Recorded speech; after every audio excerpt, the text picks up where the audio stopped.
E aí, pessoal, estamos de volta para mais uma aula, continuando o que nós começamos passado, que é o assunto de cinética química. Hoje a gente vai estudar fatores que influenciam a velocidade da reação. Por quê? Nós estudamos o que é a velocidade de reação na aula passada, e uma coisa muito importante é você conseguir mexer nessa velocidade da reação. Vai haver situações, por exemplo, em que você quer que a reação seja mais rápida. Imagine que você trabalha numa empresa que fabrica uma determinada substância química. Quanto mais rápido for essa reação, você vai conseguir fabricar uma quantidade maior, consequentemente, você vai ter mais lucro, certo? Agora, vai ter situações que você quer que, por exemplo, a reação demore para acontecer. Pensa no medicamento. Ele tem um prazo de validade. Ele está se decompondo, reagindo e se transformando em coisas que não fazem mais efeito. Mas você não quer que isso seja rápido, né? Senão você não pode guardar seu medicamento lá no armário. Então, muitas vezes os medicamentos vocês têm que mexer na velocidade da reação que ele faz para que ela fique cada vez mais lenta e ele dure mais. Beleza? Então é isso que a gente vai ver hoje, pessoal. Como que eu posso influenciar a velocidade de uma reação? Uma coisa que é importante a gente saber quando a gente fala de reação química é entender como que elas acontecem. Nesse exemplo aqui, pessoal, eu trouxe a seguinte reação. O gás hidrogênio H2, que são dois átomos de hidrogênio, duas bolinhas brancas, vai reagir com o I2, que são dois átomos de iodo, duas bolinhas rosas, para formar 2HI, né, que seria a bolinha branca junto com a bolinha rosa.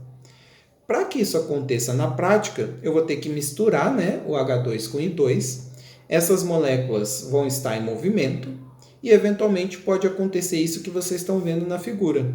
Durante o movimento dessas moléculas, elas se chocam, né, e depois que elas se chocam, elas acabam formando uma nova substância.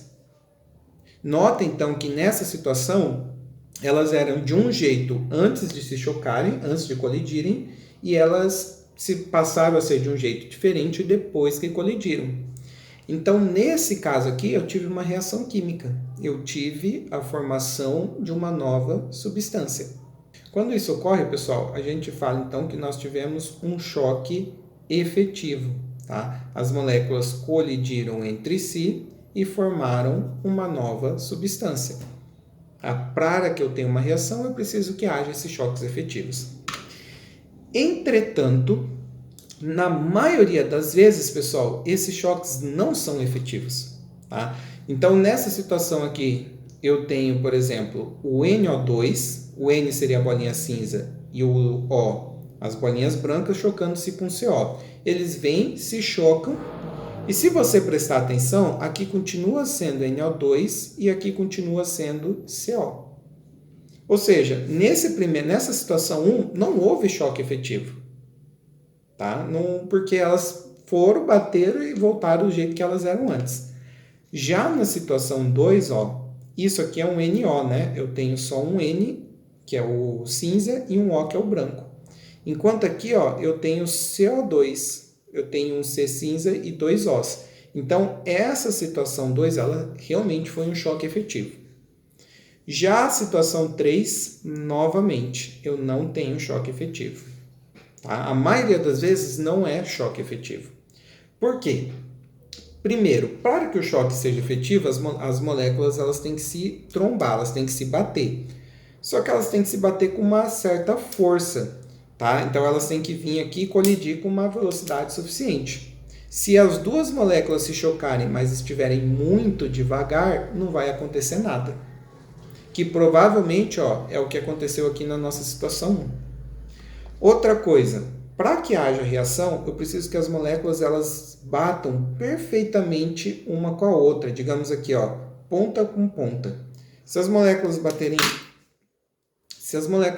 assim, né, de qualquer jeito que não seja nessa posição aqui, o choque não vai ser efetivo, tá?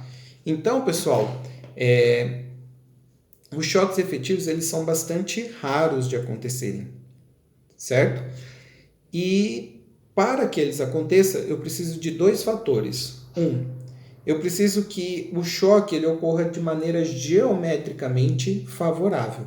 Né? Aquilo que eu disse, eles têm que bater certinho na mesma posição. Se eles baterem numa posição geométrica errada, não dá em nada. E outra, eles têm que bater com energia o suficiente. Né? Eles têm que bater com velocidade suficiente. Se eles tiverem com pouca energia, muito devagar, o choque não ocorre. O choque efetivo não ocorre. Beleza? Por que eu estou falando isso, pessoal?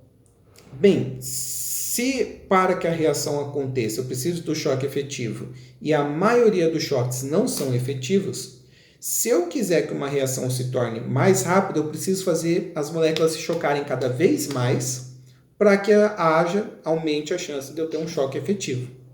Então, quando eu quero acelerar uma reação, o meu principal objetivo vai ser esse, fazer as moléculas se chocarem cada vez mais. Como que eu posso fazer isso? Bem, ali em cima está escrito o que eu acabei de comentar, né? E aqui embaixo nós temos 4 maneiras de mexer na velocidade da reação, que é mexendo na temperatura, na concentração dos reagentes, na superfície de contato ou adicionando um catalisador. Vamos comentar cada caso. Primeiro caso, temperatura. Galera, quando você esquenta o material, você faz com que as moléculas fiquem mais agitadas. Então, as moléculas têm um grau de agitação, beleza? Se eu esquentar, elas vão ficar mais agitadas. E se elas ficam mais agitadas, vocês concordam que aumenta a chance delas se chocarem? Delas fazerem um choque efetivo? Qual é a conclusão que a gente pode tirar? Né? Se eu esquento os meus reagentes, eles ficam mais agitados, as moléculas se chocam mais vezes e a reação fica mais rápida. Ou seja, se eu quero acelerar uma reação, eu posso esquentar os reagentes. E o contrário também é verdade, né? Se eu quero que a reação se torne mais lenta, né, eu vou diminuir a temperatura, as moléculas vão se chocar menos e a reação ela vai se tornar mais lenta. Que é o que vocês fazem quando vocês guardam a comida de vocês na geladeira. Qual que é o objetivo? Um dos principais objetivos da geladeira é justamente fazer com que o alimento dure mais, ele demore mais tempo para estragar. Se você coloca o alimento da geladeira, ele estraga, só que demora mais. Por quê? Porque a reação de decomposição do seu alimento ela fica mais lenta. Tá? Então, a geladeira, o principal objetivo da geladeira é esse, diminuir a velocidade da reação. Né? Outro exemplo aí do dia a dia de vocês, só que agora o exemplo contrário, é uma panela de pressão.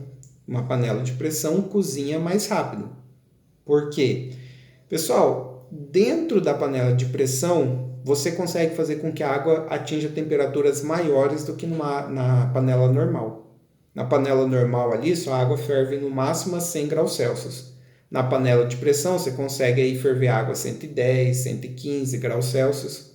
Ou seja, aqui eu vou ter uma temperatura maior, consequentemente o cozimento do alimento vai ser mais rápido do que numa panela normal, certo? Então, alguns exemplos práticos do que a gente acabou de falar. Outra situação, pessoal, você pode mexer na velocidade mexendo também na concentração das substâncias. Bem, a concentração ela está relacionada à quantidade que eu tenho de reagente. Quanto maior a concentração, maior vai ser a quantidade, né? E se maior vai ser a quantidade, mais colisões ocorrerão. Um exemplo que eu posso passar para vocês, imagina se a gente estivesse em sala de aula, né? Eu pegasse os meus alunos ali do segundo A, vendassem os olhos deles, de todos os meus alunos do segundo A, e mandasse eles ficar caminhando pela sala de aula. Eles iam ficar se chocando um com o outro, né?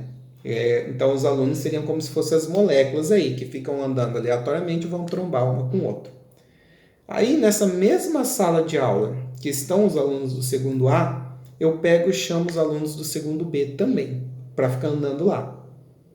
O que eu estou fazendo, pessoal? Eu estou aumentando a concentração de aluno, eu estou aumentando a quantidade de aluno. E aí o que vai acontecer se tem o segundo A e o segundo B andando juntos na mesma sala? O número de colisões vai ser muito maior. Tá? Então, voltando aqui, quanto maior a concentração dos reagentes, mais colisões ocorrerão, mais rápido vai ser a reação. Ao mesmo tempo, né, que se eu diminuir a concentração, eu diminuo a quantidade de reagente, haverá menos colisões, menos choques, a reação fica mais lenta. E por que dessas imagens aí embaixo? A primeira imagem, você usar um ventilador ali na churrasqueira, é uma situação que o pessoal usa quando quer que o negócio pegue fogo mais rápido, né? Tá difícil você fazer a sua lenha queimar, você pode usar o ventilador. Porque o que acontece? Por que o ventilador ajuda essa chama a aumentar, a crescer? Galera, quando a lenha está queimando, ela está consumindo gás oxigênio perto dela, né? Então, perto dessa lenha, a quantidade de oxigênio fica menor. Quando eu coloco o ventilador, o que o ventilador faz? Ele joga um ar novo, por assim dizer. E esse ar que ele está jogando tem mais oxigênio, não tem? Então, você vai aumentar a quantidade de oxigênio. Aumentando a quantidade de oxigênio, a chama ela vai crescer, a lenha ela vai queimar mais rápido. Beleza? Então, é uma situação aí que quem faz churrasco talvez já tenha visto, certo? Agora, a figura ao contrário, a menina soprando uma vela, você faz isso justamente para apagar o fogo. Você fala, professor, por que o ventilador acende e eu soprar a vela apaga o fogo?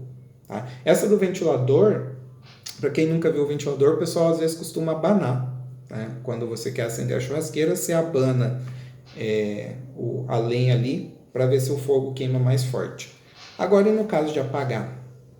Galera, no caso da vela, tá? Quando a gente sopra, o ar que a gente emite não tem muito oxigênio, pelo contrário, né? A gente inspira oxigênio e a gente solta gás carbônico, tá? Então, quando a gente assopra, a gente solta muito gás carbônico e a gente faz o movimento contrário, tá?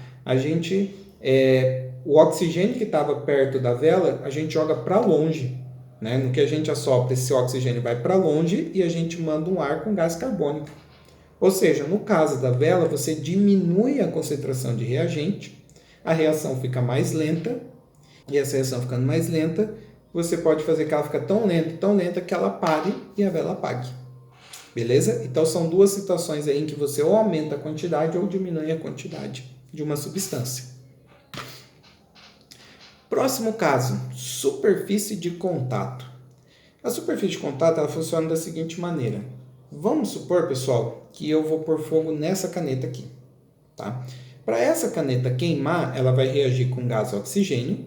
As moléculas que vão primeiramente reagir com gás oxigênio são as moléculas que estão na superfície da caneta, né, em contato com ar.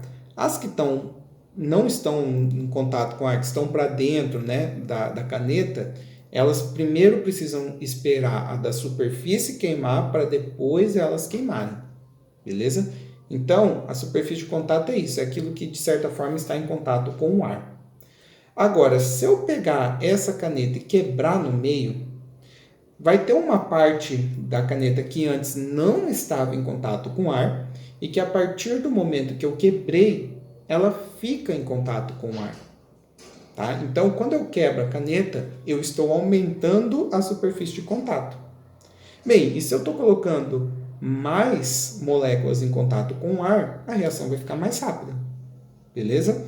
Então, quanto maior for a superfície de contato, mais moléculas estão disponíveis para reagir, mais rápido vai ser a reação.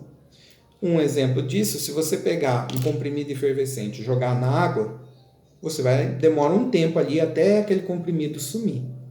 Se por um acaso você moer esse comprimido antes de jogar na água, depois jogar o pó ele vai reagir muito mais rápido que o comprimido.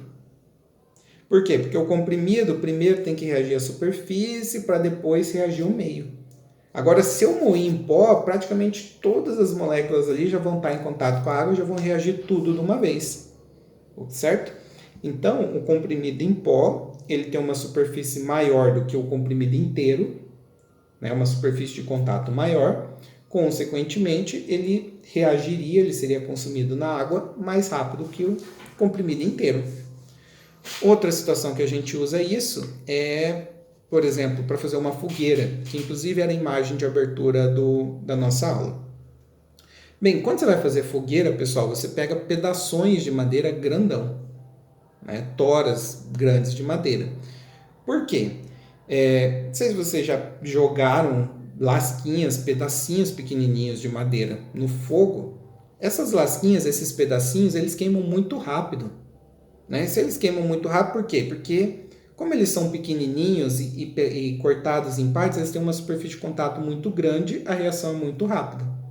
Agora, uma tora de madeira grandona, ela tem pouca superfície de contato. A maior parte das moléculas estão ali no meio daquela tora. E aí ela demora para pegar fogo, né? Assim, ela demora para ser consumido. Então, quando você faz uma fogueira, normalmente você quer que aquela fogueira dure bastante. Então, você utiliza toras, pedaços de madeira, né? Se você montasse uma pilha ali de madeira em pó e colocasse fogo, né, para a festa junina, que não teve esse ano, você ia queimar aquilo lá em 20, 30 minutos, a tua festa está começando e a fogueira já teria acabado.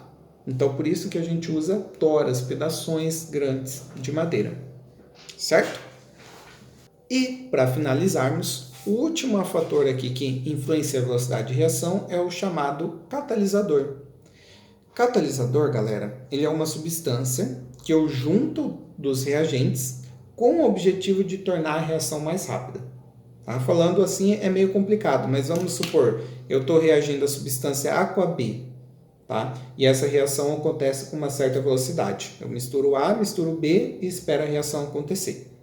Com o catalisador, eu misturaria o A, o B e o catalisador. Tá? Seria uma terceira substância nesse caso, que eu junto com as outras para que a reação aconteça mais rápido. Então, pessoal, o catalisador serve para isso, para tornar a reação mais rápida, só. Tá? Não tem como você usar o catalisador para deixá-la mais lenta. Então, de todos os fatores que nós acabamos de estudar, é o único que serve só para deixar a reação mais rápida. Tá? Uma coisa importante, a gente vai estudar catalisador com mais calma, talvez já na próxima leva de videoaula, tá? Mas os catalisadores, eles participam da reação, só que eles não são consumidos. Ou seja, quando o A e o B virar produto, o catalisador vai estar lá misturado junto do produto. Ele, digamos assim, ele não deixa de existir. Beleza? Confuso, né? Complicado. Vamos tentar entender isso?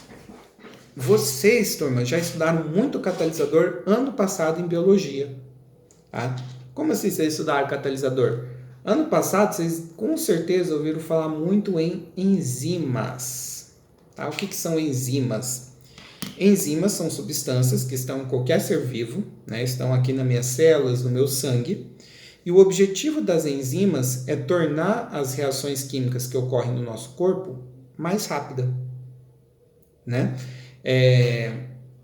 E como que as enzimas funcionam? Vocês talvez devem ter visto essa figura aqui em algum livro de biologia.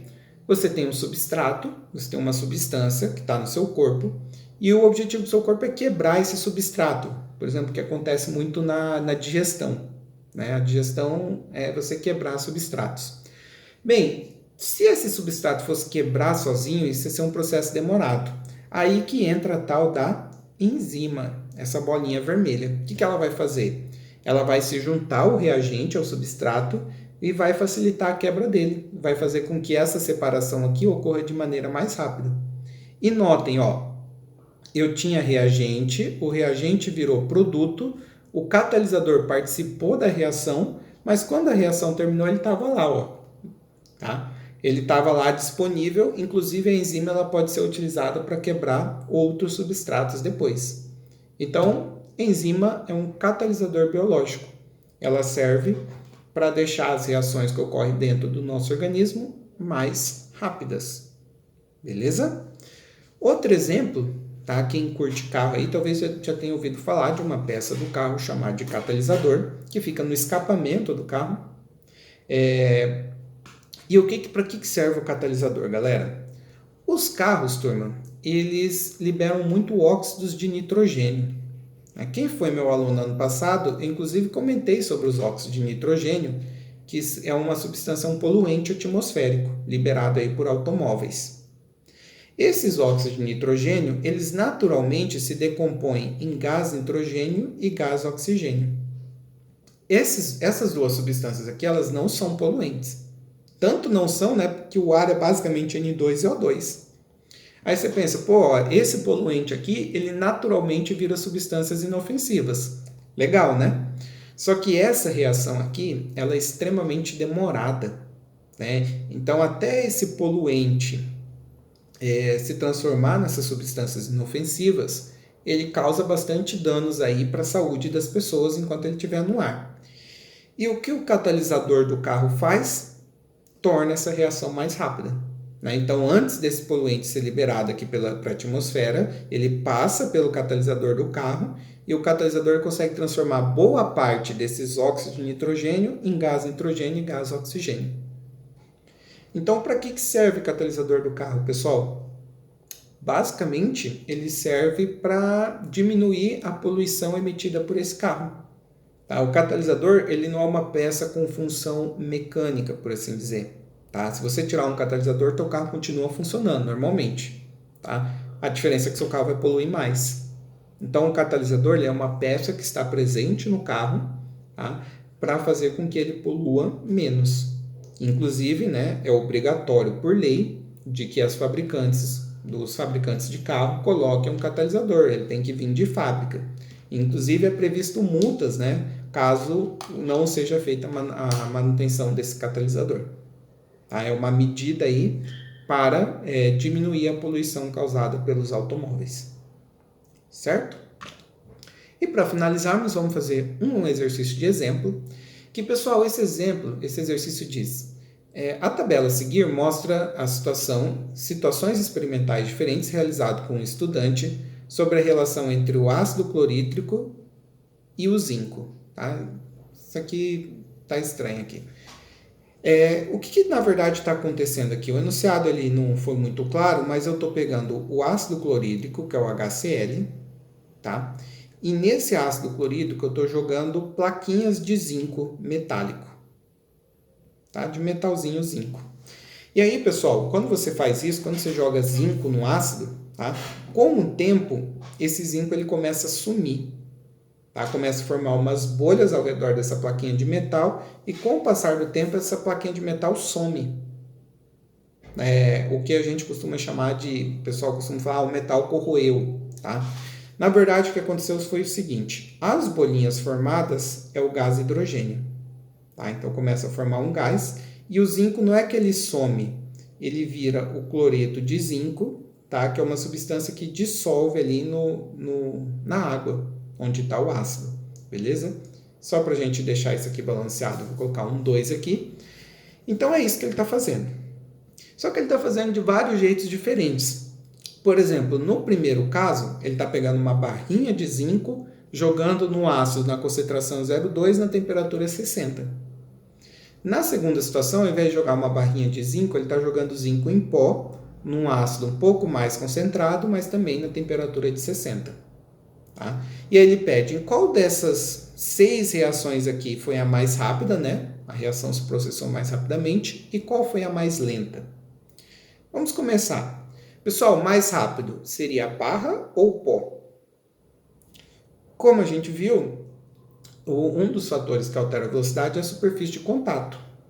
A barra ela tem uma superfície de contato menor que o pó. Tá? Ela tem menos superfície de contato, então a barra é mais lenta que o pó. Então, se eu estou procurando a mais rápida aqui, eu estou entre a 2, a 4 e a 6. Qual concentração de ácido é melhor, 0,5 ou 0,2? Se eu quero o mais rápido, eu quero o mais concentrado. Eu quero o 0,5. Tá? Então, ó, eu vou descartar aqui a 4. Né? Eu descartei as barras, descartei aqui a 4.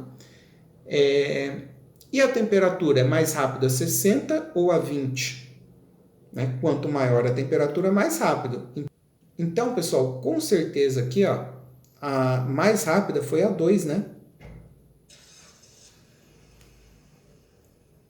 Porque ela tem maior superfície de contato, maior concentração e maior temperatura. E a mais lenta? Vai ser o contrário. A mais lenta tem que ser barra, tem que ser a concentração menor, então tem que ser 0,2 e a temperatura menor, 20. tá? Então, a mais lenta vai ser a 5. Certo? Fechamos então, pessoal? Então, até mais, galera.